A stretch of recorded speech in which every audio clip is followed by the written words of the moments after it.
Y de verlos, podré reptar junto a ellos su dificultad color safari, buscando comida rápida para salir rápido del desafío que significa llegar hasta aquí sin derramar ni una sola gota de sudor.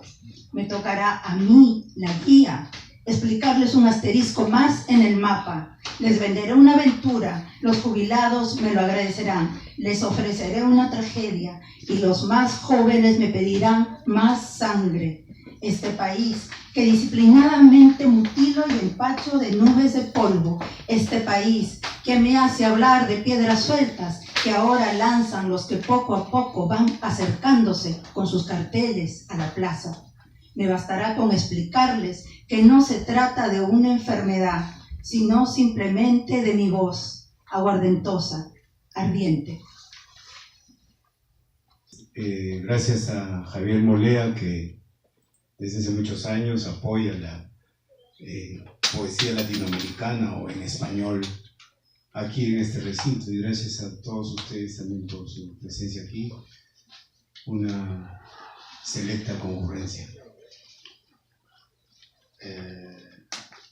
Voy a leer aquí 4 poemas de un libro que estoy trabajando, que tiene un título profesional que es Bordado. El primer poema se llama Parcela y está dedicado a Soledad Piqueras, quien bailó este poema. Muerte recorre los ríos de región, señas del sueño situado en soles azules, abriles de melancolía, roles cambiados en secreta unción, enigmas enervados, envueltos en papeles pintos, pardos, picos, presupuestos tras caer dormidos en romas camas cicatrizadas, efervescentes aguas procelosas, donde un pájaro se dispersa, discípulo de mi amor más dulce, deviene frío intenso y nieve, núbil perfumada en la conchita, una rosa se desviste inadvertida, tumba bajo la oscura lluvia, se apresura a emprender el vuelo, arboledas aéreas pactan su sonrisa apaciguada, paraje purísimo, impoluta memoria membranosa, parecen pañuelos paradojales, extranjera inquietud abraza otra vez ataúdes refinados, ruinas eróticas se ocultan hoy en el más tierno vacío. El tercer poema es el tercer canto de una serie que se llama Stimum y dice así: no es dulce la mortaja posada, sino fresca la canción deshojada, pulcra aguja remonta su niñez, en la bella palidez de este verano recogerá su mano la distancia cuya sola fragancia enternece si amanece su caricia, siendo albricias del amargo resplandor que en el candor refulge sin medida en alegre despedida que nadie prepara en la noche con roche de su puro deseo, un mareo sensitivo de fanales y arrabales, también en la franca dimensión de la mañana. Volverá la tarde a ser de nada, silenciosa rosa demudada, a soñar sin sueños. Alquimia de marfil me entierra y se cierra en la sierra de mi padre, allá en los fríos Andes. La media mañana se presentaba tan clara como el sentimiento del aire, el que me transportara entre nubes perspicaces hasta encontrarte tal como lo diseñamos, con ese jean tan especial que me ponía high, como se decía en los 60s, predispuesto a estar contigo y darte las delicias que de ti recibo cada vez que realizamos el encuentro más soñado, tú y yo. El cielo son dos, escribió Hernández. ¿Te acuerdas que te hablé del gran loco Lucho, aquel mediodía en que caminábamos entre étnicas costumbres y bosques artificiales, antropología alucinada, incubadora, arrecifes de mares, anaqueles ancestrales? Tú llevabas mi corazón de la mano hacia inhóspitos hospitales en los que, sin embargo, fui internado por una semana en el fondo feliz junto a los loquitos, adoradores de Dios, del alcohol o rayados simplemente por un psíquico desajuste y pánico inducido por sus propias familias desgraciadas. Me condujiste por todos estos lugares malditos mientras te relataba el fracaso de mi experiencia en las drogas. Durango Kid, una luz al final del túnel, eso fuiste con tu jean de florcitas azules y las páginas que compartimos solo para ahuyentar la incertidumbre de pasar un verano abandonados en la playa más extraña y resistente, aunque nunca llegara a concluir el viaje de nuestras sombras enardecidas.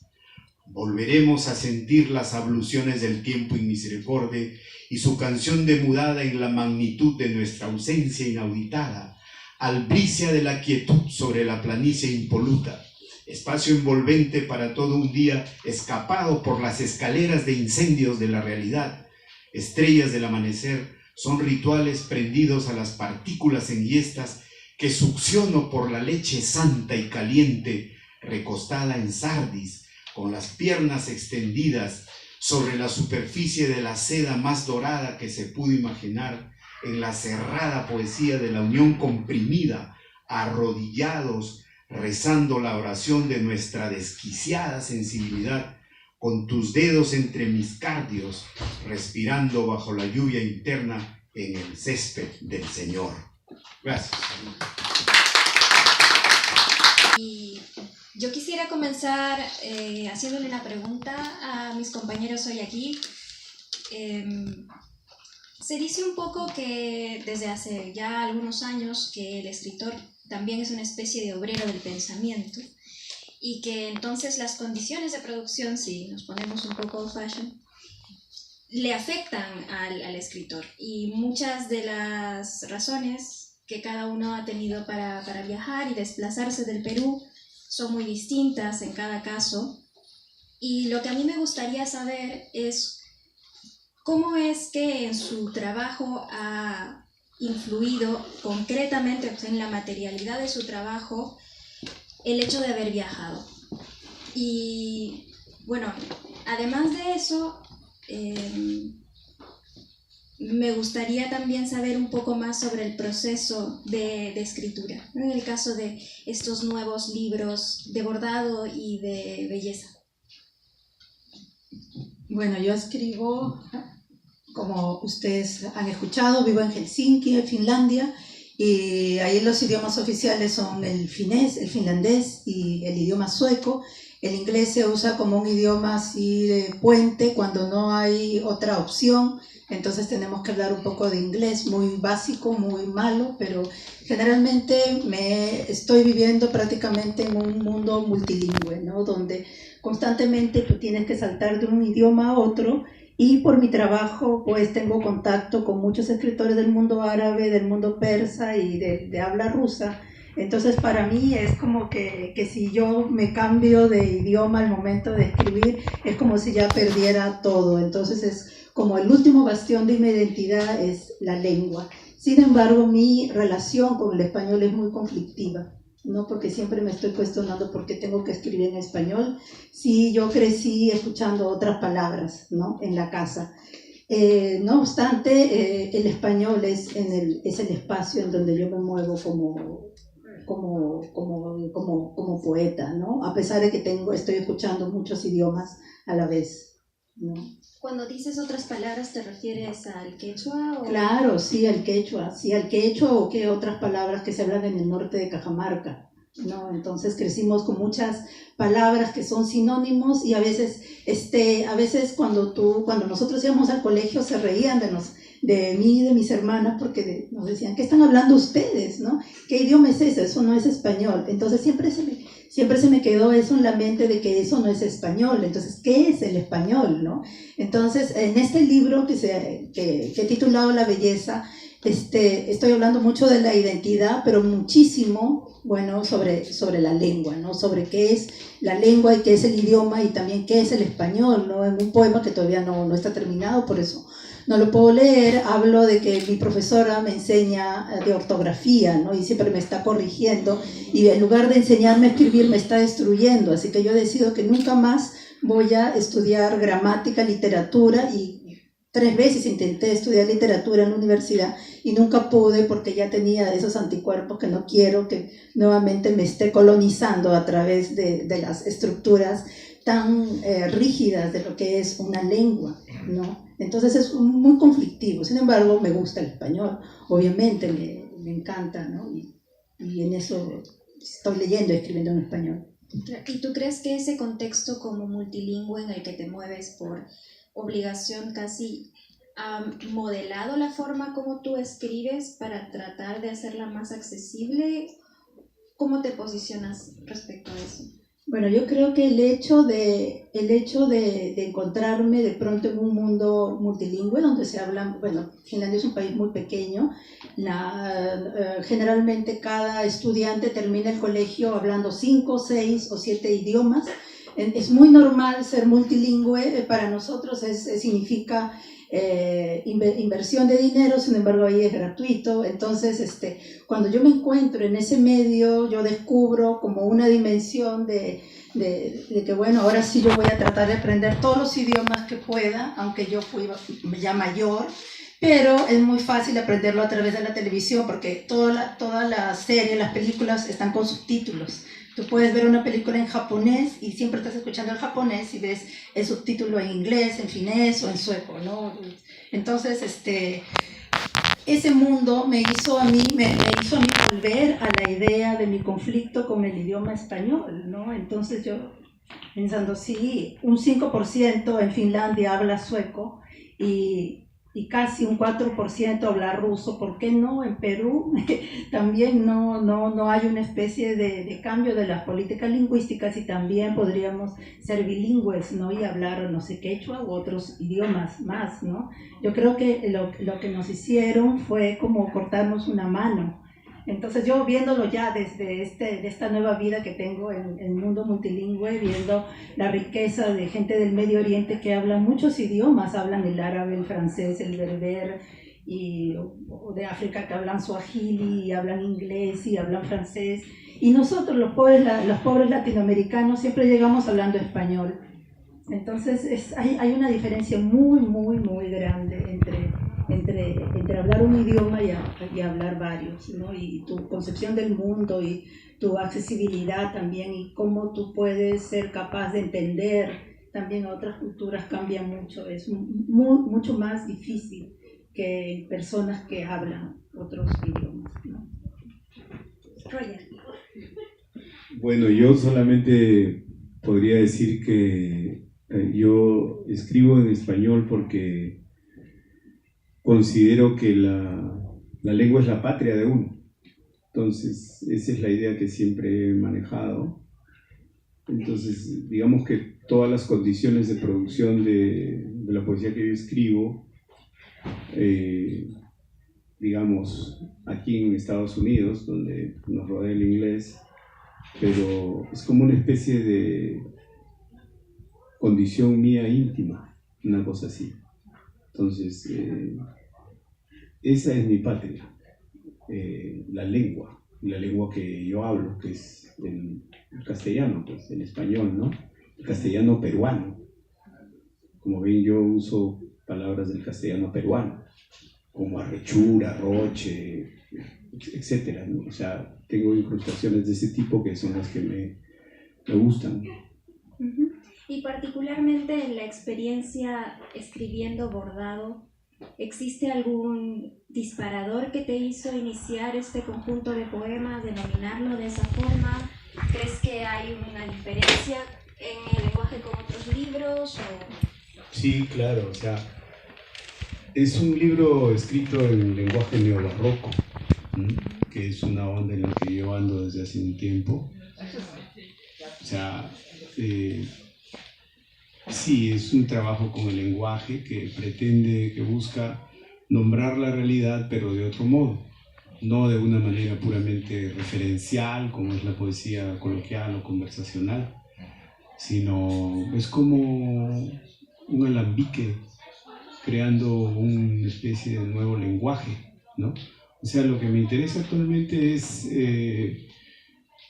escribir, es decir, yo no tengo un tema ahora cuando escribo, no tengo propiamente un tema, sino lo que yo hago es, me pongo en una disposición así en poesía, y entonces es como si escuchara una cadena fonética, es una cadena de sonido la que escucho adentro, y ese es el primer verso, una cadena simplemente de sonido.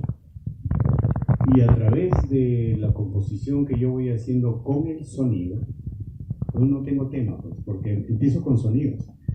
A través de la aleación de sonidos, como si las sílabas o las palabras fueran notas musicales, se voy combinando así, por sonido, por cercanía o diferencia de sonidos. Por eso hay aliteraciones y estas cosas, ¿no? Porque a través del contagio de los sonidos voy encontrando el tema de manera subyacente. Una memoria que se me viene de niñez, de infancia, adolescencia, un objeto que he visto, algo que me acaba de pasar. ¿Ves? Pero entonces son como temas múltiples, es como una especie de fantasía verbal.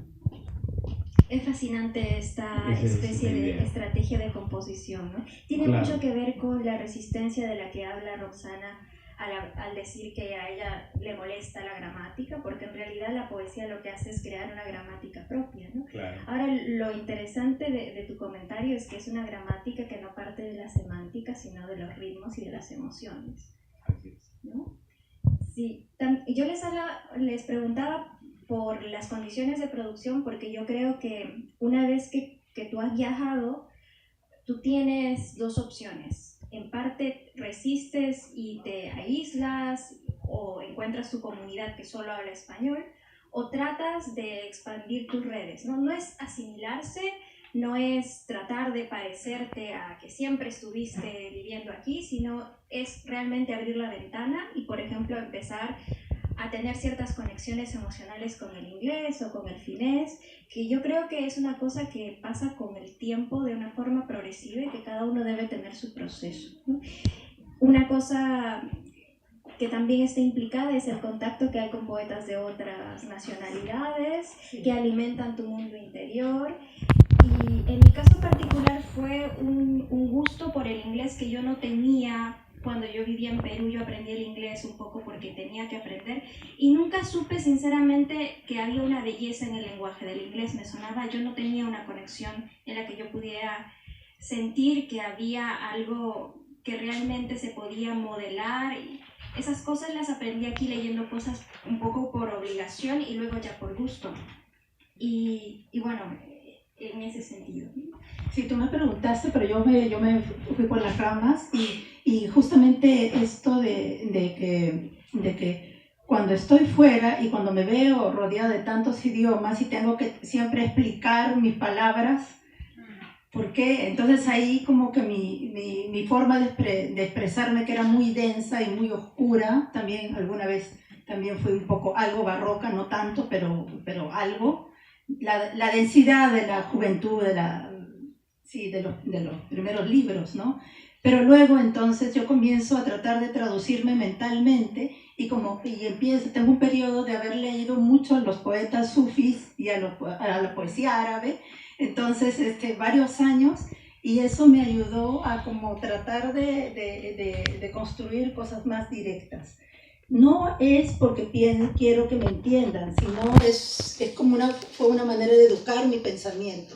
No sé si me explico, una manera de educar mi forma de cómo presentar las ideas más que esperar de que la gente me entienda. Porque igual hay cosas que nadie te va a entender totalmente lo que tú estás escribiendo. Y uno no escribe tampoco para que te entiendan, no es así. Bueno, eso solamente quería decir, ¿no? Sí. ¿Podemos leer otra vez? ¿Sí?